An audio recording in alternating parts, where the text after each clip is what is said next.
नमस्कार बच्चों, एलसीएम और एचसीएफ के अगले भाग में आप सबका स्वागत है। तो आइए देखते हैं आज का पहला सवाल। आज का पहला सवाल है, वह छोटी से छोटी संख्या ज्ञात करें जो 2, 3, 4, 5, 6 से भाग देने पर प्रत्येक दशा में एक शेष बचे पर वह संख्या 7 से पूर्णतः विभाजित हो। Find the smallest number which when divided by 2, 3, 4, 5 and 6 leave the remainder 1 and completely divisible by 7।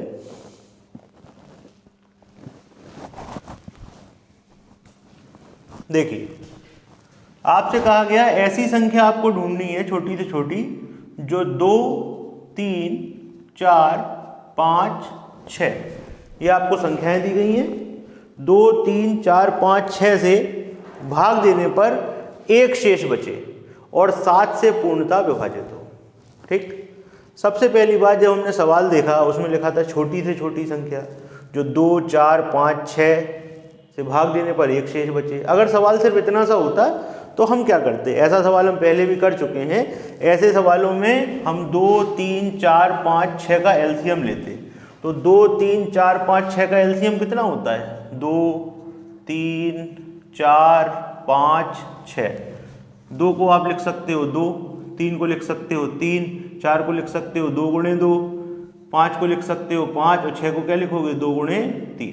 तो इनका एलसीएम क्या आएगा? इनका एलसीएम आएगा, 2 को आप ज़्यादा से ज़्यादा कितनी बार लोगे? 2 बार।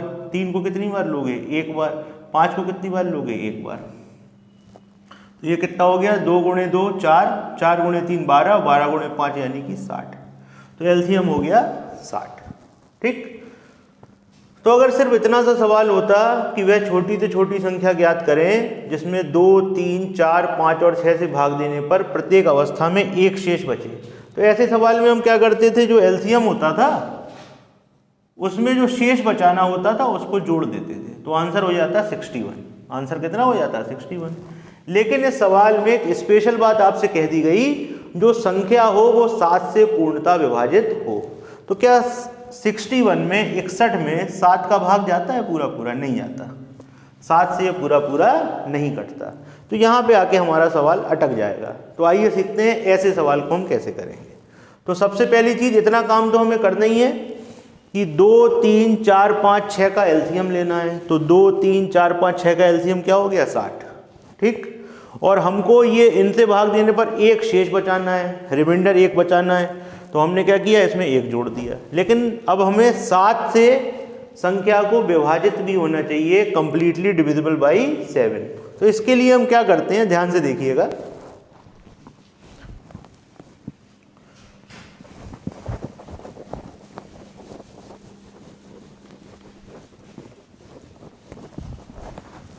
सबसे पहले हमने 2, 3, 4, 5, 6 का एलसीएम ले लिया 60।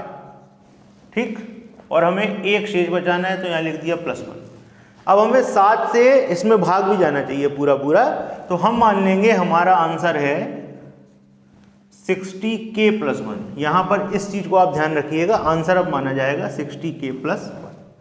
ठीक, अब आंसर कैसे निकलेगा इस चीज़ को समझिए आप। सबसे पहले आप k बराबर 1 रखेंगे। जब आप k बराबर 1 रखेंगे तो भाई आंसर आपकी संख्या क्या हो जाएगी? 60 गुणे 1 + 1 यानी कि 60 गुणे 1 यानी कि 60 + 1 61। 61 क्या 7 से कटता है? आप चेक करोगे कि क्या 61 7 से कटता है पूरा पूरा? 61 7 से कंप्लीटली डिविजिबल है? नहीं है। तो हम इसको छोड़ देंगे। फिर हम क्या करेंगे? फिर हम करेंगे k बराबर 2। तो ये हो जाएगा 60 गुणे 2 + 1। तो ये हो जाएगा 60 गुणे 2 120 + 1 यानी कि 121। क्या 121 कटता है? तो ये भी नहीं कटता। इस तरीके से हम चेक करें, लेकिन यहाँ पे हमको 60 का गुणा करना पड़ रहा है। ये चीज़ काफ़ी बड़ी हो रही है। हम इस चीज़ को सरल भी कर सकते हैं। कैसे कर सकते हैं? देखिए ध्यान से। 60 को हम लिख देंगे, हमारा आंसर था 60k + 1। इसको हम कैसे लिख सकते हैं? इसको लिख सकते हैं 56k + 4k + 1। ठीक, ऐसा करने से हमें क्या फ़ायदा हुआ इस चीज़ को समझें। अगर हम 7 का पहाड़ा पढ़ें, 7 का पहाड़ा हम पढ़ें, 7 की टेबल को हम पढ़ते हैं 7 की, तो 60 में कितनी बार भाग जाता है? 56 बार तक भाग जाता है, 56। तो हम 56 के अलग कर लेंगे। ये चीज़ जो है ये 7 से कटती है, तो हमें अब इसे चेक करने की कोई ज़रूरत नहीं है। हम सिर्फ 4k + 1 को चेक करेंगे कि 4k + 1 में हम k की ऐसी वैल्यू रखें जो 7 से कंप्लीटली डिविजिबल हो, जो 7 से कंप्लीटली डिविजिबल हो। तो हम सबसे पहले इसमें k बराबर 1 रखेंगे। तो देखिए k बराबर जब आप 1 रखोगे तो क्या होगा, k बराबर 1 रखोगे तो 4 × 1 + 1 यानी कि 5, ये 7 से नहीं कटने वाला।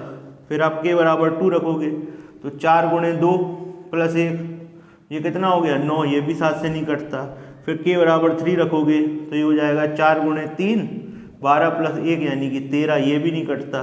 फिर आप k बराबर 4 रखोगे तो ये हो जाएगा 4 × 4 + 1 यानी कि 17, ये भी नहीं कटता। फिर आप k बराबर 5 रखोगे तो ये हो जाएगा 4 × 5 + 1 यानी कि 21, ये कटता है। ठीक, तो हमें क्या करना है, हमें k की वैल्यू 5 रखनी है। हमें पता लग गया k की वैल्यू क्या है, k की वैल्यू 5 है। तो हमारा आंसर क्या हो जाएगा, हमारा आंसर हो जाएगा 60 × 5 + 1 यानी कि 60 × 5 300, 300 + 1 यानी कि 301, ये होगा हमारा उत्तर। यानी कि 301 हमारी ऐसी संख्या होगी जिसमें 2, 3, 4, 5 और 6 से भाग देने पर एक शेष बचेगा और 7 से इसमें पूरा पूरा भाग जाएगा। 301 हमारा ऐसा नंबर है जिसमें 2, 3, 4, 5 का जब आप भाग दोगे तो 1 रिमाइंडर बचेगा और 7 से ये कंप्लीटली डिविजिबल होगी। ठीक, बहुत ही इंपॉर्टेंट सवाल था, इसको ध्यान से एक बार दोबारा देखिए। सवाल में आपसे कहा गया था कि ऐसी संख्याएं बताइए छोटी से छोटी जिसमें 2, 3, 4, 5 और 6 से भाग देने पर हर बार एक शेष बचे और ये संख्या 7 से कंप्लीटली डिविजिबल हो, 7 से कंप्लीटली डिविजिबल हो। तो हम ऐसे सवाल को कैसे करते हैं, सबसे पहले 2, 3, 4, 5, 6 का एलसीएम लेंगे जो कितना आता है, जो आता है 60, और हमें एक शेष बचाना है हर बार तो हम +1 कर देंगे। अब हमें ये चेक करना है कि 7 से कंप्लीटली डिविजिबल है कि नहीं, तो हम यहाँ k और लगा देते हैं, ये हमारा आंसर बनेगा। अब हमें क्या करना है, हमें k की वो वैल्यू चेक करनी है जिस पे हम यहाँ पर रखें k की वैल्यू और जो आंसर आए वो 7 से कंप्लीटली डिविजिबल हो। तो इसके लिए अगर हम यहाँ पर k बराबर 1, k बराबर 2 रखेंगे 60k + 1 में, तो ये बहुत बड़ा हो जाएगा और कठिन लगेगा। तो इसको सरल करने का तरीका क्या है कि 60k + 1 में हमने पहले 7 से भाग दे के देखा कितनी बार जाता है, 7 की टेबल पड़ी तो 7 की टेबल में क्या आता है 56, 56 से ऊपर जाओगे तो 60 से आप ज़्यादा हो जाओगे। तो 56 की अलग कर लिया और 4k + 1 लिख दिया। आप जैसे जोड़ के देखो 56 और 4 क्या होता है 60, k + 1 यही चीज़ लिखी है। तो आपने 56 अलग कर लिया, अब आपको किसको चेक करना है, 4k + 1 को चेक करना है बस। ठीक, तो इसको हम बिना लिखे भी कर सकते हैं। अगर आप k की जगह 1 रखोगे तो 4 × 1 + 1 यानी कि 5, ये 7 से नहीं कटता। फिर k बराबर 2 रखोगे तो 4 × 2 + 1 9 भी नहीं कटता। k बराबर 3 रखोगे तो 13 आएगा, ये भी नहीं कटता। k बराबर 4 रखोगे तो 17 आएगा, ये भी नहीं कटता। k बराबर जब आप 5 रखते हो तो 4k + 1 की वैल्यू आती है 21, जो 7 से कटता है। इसका मतलब है k बराबर 5 रखने पर हमको आंसर मिलेगा। तो हमने क्या किया, 60k + 1 में k बराबर 5 रख दिया, तो हमारा आंसर हो गया 301। ये एक ऐसा नंबर है जिसमें 2, 3, 4, 5 और 6 का भाग देने पर हर बार एक शेष बचेगा और 7 से ये कंप्लीटली डिविजिबल होगा। ठीक है, आइए देखते हैं अगले टाइप का सवाल। बड़ा इंपॉर्टेंट सवाल है, इसको ध्यान से देखिएगा। इसमें आपसे कहा गया वह छोटी से छोटी संख्या ज्ञात करो जिसमें 18, 21 और 24 से भाग देने पर क्रमशः 7, 10 और 13 शेष बचे पर 23 से वह पूर्णतः विभाजित हो। Find the smallest number which when divided by 18, 21 and 24 then leave the remainder respectively 7, 10 and 13 but completely divisible by 23। देखिए, सबसे पहले आपसे कहा गया 18, 21 और 24, इनसे जब आप भाग देते हो वह छोटी से छोटी संख्या आपको ज्ञात करनी है जिससे जब आप उस संख्या में 18 का भाग दो, 21 का भाग दो और 24 का भाग दो तो आपके पास शेष क्या बचना चाहिए, आपके पास शेष बचना चाहिए 7, 10 और 13। ठीक, उसके बाद आपसे कहा गया और जो संख्या हो वो 23 से कंप्लीटली डिविजिबल हो, 23 से कंप्लीटली डिविजिबल हो, 23 से पूर्णतः विभाजित होती हो। अगर हम पीछे वाली लाइन को हटा दें, सवाल सिर्फ इतना सा होता कि वह छोटी से छोटी संख्या ज्ञात करें जिसमें 18 का भाग देने पर 7 शेष बचे, 21 का भाग देने पर 10 शेष बचे और 24 का भाग देने पर 13 शेष बचे। तो ऐसा सवाल हमने किया हुआ है।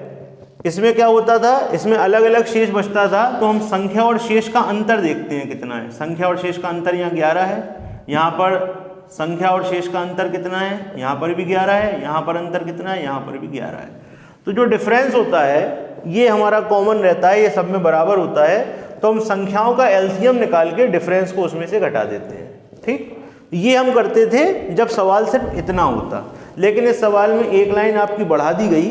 सवाल में आपसे कहा गया संख्या जो है हमारी 23 से कंप्लीटली डिविजिबल भी होनी चाहिए। संख्या हमारी 23 से 23 से पूर्णतः विभाजित होनी चाहिए। तो अब हम क्या करेंगे, देखिए सबसे पहले आप 18, 21 और 24 इनका एलसीएम निकालोगे। 18, 21 और 24 का एलसीएम कितना आता है, तो इसका जब आप एलसीएम निकालोगे तो इसका एलसीएम आएगा 504।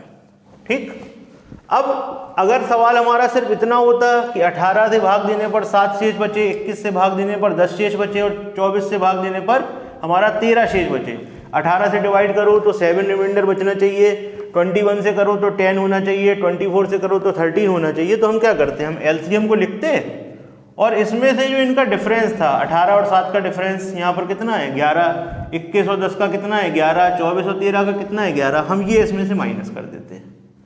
लेकिन इस सवाल में एक शर्त और जोड़ दी कि संख्या 23 से पूर्णतः विभाजित हो। तो हम पिछले सवाल जैसा करेंगे, यहाँ क्या लगा देंगे, यहाँ के लगा देंगे। ठीक, एक चीज याद रखिएगा, कंफ्यूजन होता है। पिछले सवाल में समान शेष बच रहा था। जब समान शेष बचता है तो हम एलसीएम लेते हैं, एलसीएम में के लगाते हैं और समान शेष को जोड़ देते हैं।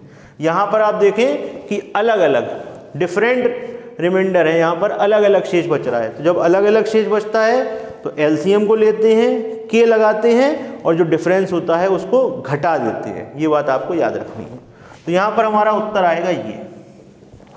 अब हमको चेक करना है कि के की किस वैल्यू पर, के की किस वैल्यू पर संख्या 23 से डिवाइड होगी।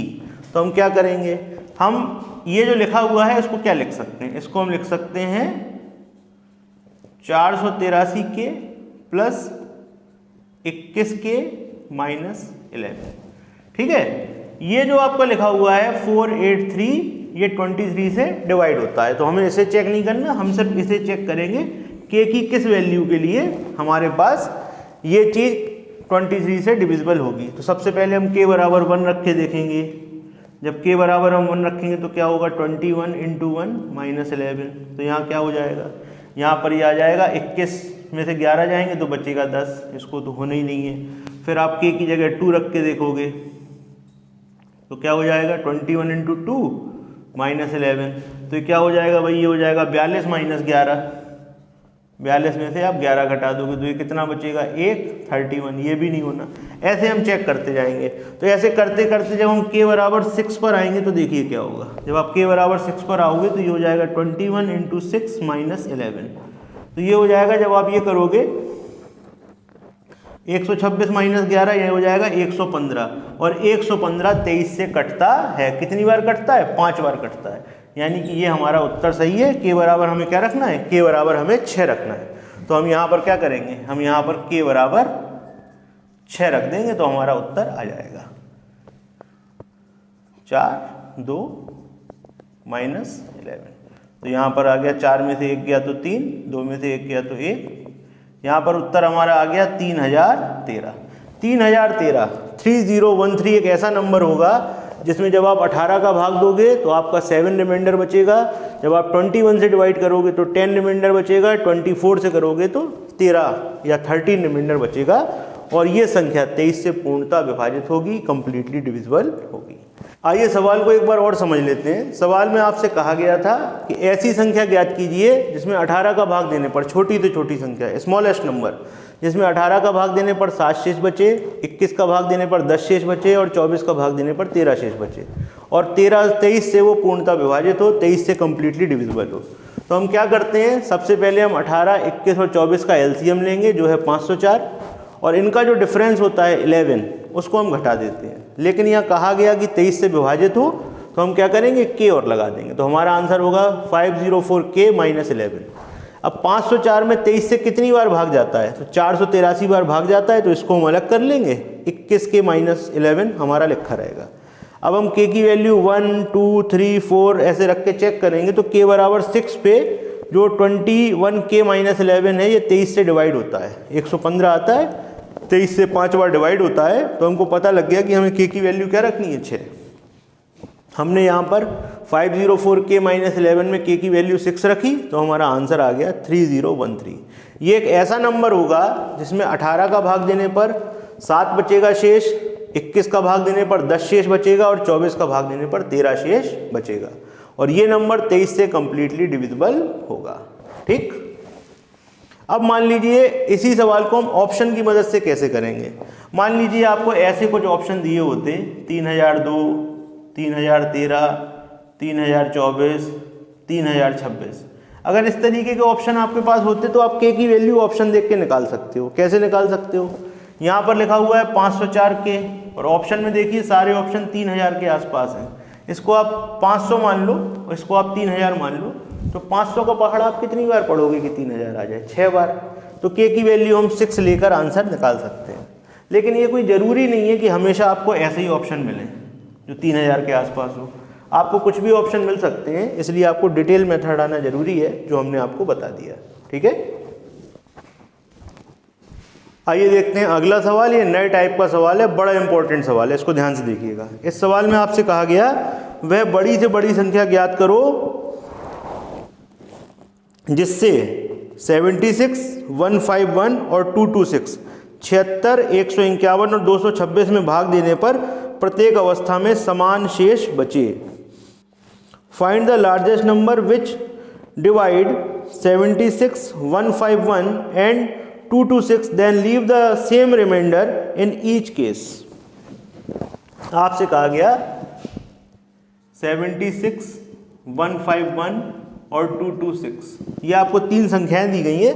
आपसे कहा गया वो बड़ी से बड़ी संख्या ज्ञात करो जिससे इनमें भाग देने पर, मतलब संख्या से आप इन संख्याओं में भाग दोगे तो समान शेष बचे।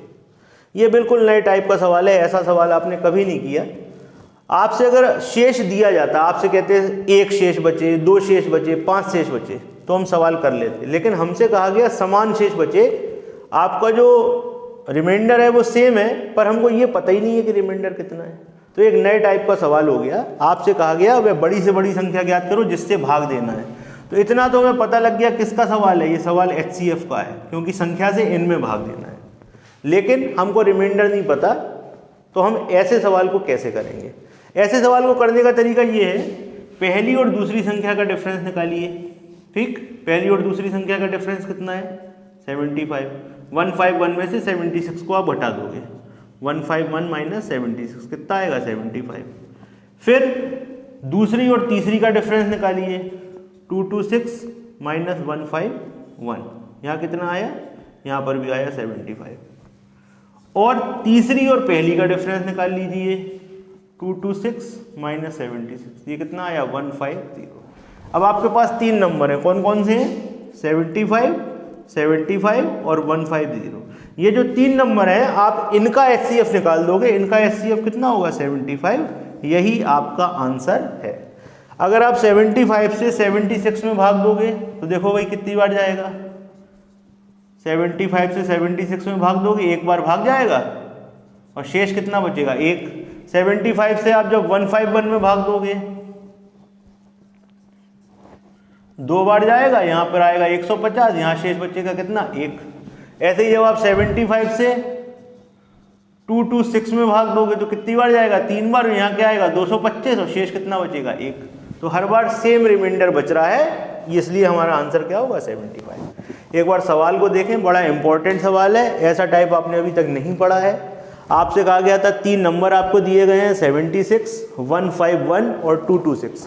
आपको वो बड़ी से बड़ी संख्या, वो लार्जेस्ट नंबर निकालना है जिससे इनमें भाग देने पर समान शेष बचे। आपको ये नहीं पता कितना शेष बचे, बस समान शेष बचे, इक्वल रिमाइंडर है, ये आपको पता है। तो आप क्या करोगे, आप पहली और दूसरी का डिफरेंस निकालोगे। पहली और दूसरी का डिफरेंस 75, दूसरी और तीसरी का डिफरेंस निकालोगे, वो कितना आया 75, तीसरी और पहली का डिफरेंस निकालोगे, वो कितना आया 150। इन तीनों नंबर को लिख लोगे, इनका HCF निकालोगे और जो HCF होगा वही उत्तर होगा। ठीक है, हमने आपको भाग दे के भी बता दिया। देखिए हर बार एक आपका शेष बच रहा है, 1 रिमाइंडर बच रहा है। ठीक है, आइए देखते हैं अगले प्रकार का सवाल। इस सवाल में आपसे कहा गया है 4 घड़ी के अलार्म 6, 8, 12 और 18 मिनट के अंतराल पर बजते हैं। यदि वह एक साथ सुबह 9 बजे बजे हों तो दोबारा एक साथ कब बजेंगे, ये आपसे पूछा गया है। पहला क्वेश्चन। दूसरा क्वेश्चन है 6 घंटे में एक साथ कितनी बार बजेंगे। और तीसरा क्वेश्चन है यदि सभी एक साथ सुबह 5 बजे बजे हों तो 11 बजे तक कितनी बार एक साथ बजेंगे। ये 3 क्वेश्चन आपसे पूछे गए। 4 alarm ring at the interval of 6, 8, 12 and 18 minute. If all alarm ring together at 9 AM, what time will they ring together? दूसरा क्वेश्चन है how many time will they ring together in 6 hours। और तीसरा question है if all the alarms ring together at 5 AM, how many times will they ring together till 11 AM। ठीक, आपसे कहा गया आपके पास 4 अलार्म है, 6, 8, 12 और 18। इतने समय के अंतराल पर वे बजते हैं। आपके पास 4 घड़ियां हैं। पहली घड़ी, इसका अलार्म 6 मिनट बाद बजता है। दूसरी घड़ी, इसका अलार्म हर 8 मिनट बाद बजता है। तीसरी घड़ी, इसका अलार्म हर 12 मिनट बाद बजता है। और चौथी घड़ी, इसका अलार्म हर 18 मिनट बाद बजता है। ठीक है, ये आपके पास 4 घड़ियां हैं जिनके अलार्म इतनी इतनी देर बाद बजते हैं। आपसे पूछा गया यदि वे अभी एक साथ बजे हों तो कितनी देर बाद दोबारा एक साथ बजेंगे। ठीक, तो देखिए आप क्या करोगे। जब भी आपसे इस तरीके का क्वेश्चन पूछा जाए कि अभी एक साथ बजे, कितनी देर बाद दोबारा एक साथ बजेंगे, तो उसके कहने का मतलब है ये बताइए कि जल्दी से जल्दी वे कितनी देर बाद एक साथ बजेंगे। ज़्यादा समय तो आप चाहे जितना ले सकते हो, लेकिन जल्दी से जल्दी पूछना चाह रहा है। जल्दी से जल्दी का मतलब क्या हुआ, कम से कम समय बताइए जितनी देर बाद वे एक साथ बजेंगे। तो जैसे ये बात आएगी तो हम समझ जाएंगे कि हमें क्या करना है, इनका एलसीएम निकालना है। तो 6, 8, 12 और 18 इनका हम एलसीएम निकाल देंगे। तो इनका एलसीएम देखिए कितना आता है। पहले आप 2 का भाग दोगे तो 3, 4, 6, 9, फिर 2 का भाग 3, 2, 3, 9, फिर 2 का भाग 3, 1, 3, 9, फिर 3 का भाग तो 1, 1, 1 और 3, और फिर 3 का भाग तो ये हो गया 1, 1, 1 और 1। तो हमारा एलसीएम क्या हुआ, इन सबको मल्टीप्लाई कर लेंगे। एलसीएम आ गया हमारा 2 गुणे 2 गुणे 2 गुणे 3 गुणे 3। तो ये 2 गुणे 2 गुणे 2 हो गया 8, 8 गुणे 3 24 और 24 दिए 72, यानी कि 72 मिनट हमारा एलसीएम आ गया। इसका मतलब है 72 मिनट बाद सभी अलार्म एक साथ बजेंगे। ठीक, पहले क्वेश्चन का आंसर ये है।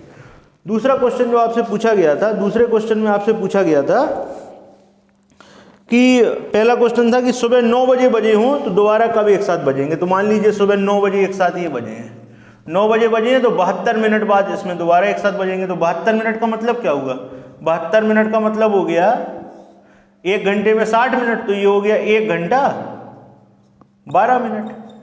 तो 1 घंटा 12 मिनट बाद दोबारा 7 बजेंगे। तो 9 बजे में आप 1 घंटा 12 मिनट जोड़ दोगे तो ये क्या हो जाएगा, 10:12 पर दोबारा एक साथ ये बजेंगे। पहले क्वेश्चन का आंसर हो गया। दूसरा क्वेश्चन जो आपसे पूछा गया था, दूसरे क्वेश्चन में आपसे कहा गया कि 6 घंटे में एक साथ कितनी बार बजेंगे। आपसे पूछा गया दूसरे क्वेश्चन में कि 6 घंटे में एक साथ कितनी बार बजेंगे। तो 6 घंटे का मतलब क्या होता है, 6 गुणे 60 आप कर दोगे तो ये हो गया 360 मिनट। और 360 मिनट में जब आप 72 का भाग दोगे तो ये आएगा 5, ठीक है। लेकिन अगर आप कहोगे 5 बार बजेंगे तो ये गलत हो जाएगा। क्यों? क्योंकि एक बार तो जब स्टार्टिंग होगी तभी बच जाएगा, ठीक। जैसे मान लीजिए अगला क्वेश्चन जब आप देखेंगे तो ये चीज़ आपको बिल्कुल क्लियर हो जाएगी। आपसे कहा गया अगले क्वेश्चन में कि अगर वे सुबह 5 बजे एक साथ बजे हों, जैसे मान लीजिए यहाँ पर हम लिख लेते हैं थर्ड क्वेश्चन, 5 बजे वो एक साथ बजे, 5 बजा है यहाँ पर, तो 11 बजे तक कितनी बार साथ में बजेंगे। तो सबसे पहले 5 बजे बजे, अब 1 घंटा 12 मिनट, यहाँ पर दूसरी बार कब बजेंगे, 6:12 पर, ठीक। फिर 1 घंटे 12 मिनट बाद अगली बार कब बजेंगे, 7:24 पर। फिर 1 घंटा 12 मिनट अगली बार कब बजेंगे, 8:36 पर। फिर अगली बार कब बजेंगे, 1 घंटा 12 मिनट और 9:48 पर। और फिर 1 घंटा 12 मिनट और, तो यहां पर हो जाएगा 11 बज जाएगा, ठीक है। तो देखिए पहली बार कब बजा, 5 बार, दूसरी बार 6:12, तीसरी बार 7:24, तीसरी बार 8, चौथी बार 8:36, पांचवी बार 9:48, तो छठवीं बार 11 बार। तो आपसे पूछा था 6 घंटे में कितनी बार बजेंगे। तो देखिए यहाँ पर कितने घंटे हुए, 5 बजे से लेके 11 बजे तक कितने घंटे हुए, 6 घंटे। तो 6 घंटे में कितनी बार साथ में बजे, 1, 2, 3, 4, 5 और 6। तो 5 बार तो ये होता है, और एक बार जहाँ से स्टार्टिंग होती है उसे ले लेते हैं। अगले क्वेश्चन में आपसे क्या कहा गया था, अगले क्वेश्चन में कहा गया था 5 बजे अगर भी एक साथ बजे हैं तो 11 बजे तक कितनी बार और साथ में बजेंगे। तो 5 बजे वाला आप काउंट नहीं करोगे, फिर आप आंसर क्या दोगे, 1, 2, 3, 4 और 5। तो सेकंड क्वेश्चन का आंसर हो जाएगा 5 + 1 6, और थर्ड क्वेश्चन का आंसर हो जाएगा 5। एक बार सवाल को दोबारा देखें, बहुत अच्छा और इम्पोर्टेंट सवाल है। सवाल में आपसे कहा गया आपके पास 4 अलार्म है, पहला 6 मिनट के अंतराल पर बजता है, दूसरा 8 मिनट बाद बजता है, तीसरा 12 मिनट बाद बजता है, चौथा 18 मिनट बाद बजता है, ठीक। सुबह 9 बजे वो एक साथ बजे हों तो कितनी देर बाद दोबारा वो एक साथ बजेंगे। जब भी ऐसा सवाल होता है तो हम क्या करते हैं, एलसीएम निकाल देते हैं। इनका एलसीएम क्या आया, इनका एलसीएम आया 72 मिनट। 72 मिनट का मतलब 60 मिनट का 1 घंटा, तो 1 घंटा 12 मिनट हो गए। सुबह 9 बजे बजे थे तो 1 घंटा 12 मिनट बाद वो दोबारा एक साथ बजेंगे। तो 9 में हमने 1 12 जोड़ दिया तो 10:12 मिनट पर वह एक साथ बजेंगे। ये हो गया पहले क्वेश्चन का आंसर। दूसरे क्वेश्चन में आपसे पूछा था 6 घंटे के टाइम पीरियड में वो कितनी बार साथ में बजेंगे, 6 घंटे के टाइम पीरियड में। और तीसरे क्वेश्चन में आपसे कहा था कि अगर वह सुबह 5 बजे साथ में बजे हों तो 11 बजे तक कितनी बार साथ में दोबारा बजेंगे। तो देखिए, तो पहले थर्ड क्वेश्चन करेंगे फिर सेकंड करेंगे। तो थर्ड क्वेश्चन में पहली बार 5 बजे बजे, अगली बार 1 घंटे 12 मिनट बाद यानी कि 6:12 पे बजेंगे, फिर अगली बार 1:12 के बाद यानी कि 7:24 पे बजेंगे, फिर 8:36 पे, फिर 9:48 पे और 11 बजे। तो देखिए कितनी बार बजे, एक बार 5 बजे बजा, फिर 2, 3, 4, 5, 6। तो अगर हम 6 घंटे का टाइम इंटरवल लेते हैं तो 6 घंटे में कितनी बार बजे, 1, 2, 3, 4, 5 और 6 बार बजे। लेकिन अगर क्वेश्चन में आपसे कोई टाइम दे दिया गया, कहा गया 5 बजे साथ में बजे हैं, 11 बजे तक कितनी बार और बजेंगे, तो 5 बजे वाले को काउंट आप नहीं करोगे। अब कितने बचे, 1, 2, 3, 4 और 5। तो थर्ड क्वेश्चन का जो आंसर है वो होगा 5। और सेकंड क्वेश्चन में आपसे कहा गया था कि 6 घंटे में कितनी बार साथ में बजेंगे। तो 6 घंटे में कितनी बार साथ में बजेंगे कैसे निकालोगे आप, 360 मिनट में 72 का भाग दोगे आएगा 5, और 1 उसमें आप ऐड कर दोगे क्योंकि पहली बार भी तो साथ में बजा होगा, ठीक। तो इसका आंसर होगा 6 और इस वाले क्वेश्चन का आंसर होगा 5, क्योंकि सवाल में एक बार बजा दिया गया। सवाल में अगर आपका अलार्म बजाया गया है तो आप उसको छोड़ दोगे, बाकी को लोगे, और सवाल में अलार्म नहीं बजाया गया, आपसे कहा गया 6 घंटे के टाइम पीरियड में कितनी बार, तो फिर आप सबको लोगे। इसका आंसर होगा 6 और इसका आंसर होगा 5, ठीक है। आज हमने जो भी सवाल पढ़े बहुत इंपॉर्टेंट थे, उम्मीद है आपकी समझ में आए होंगे। इसके आगे के सवाल हम सीखेंगे अगले भाग में। धन्यवाद।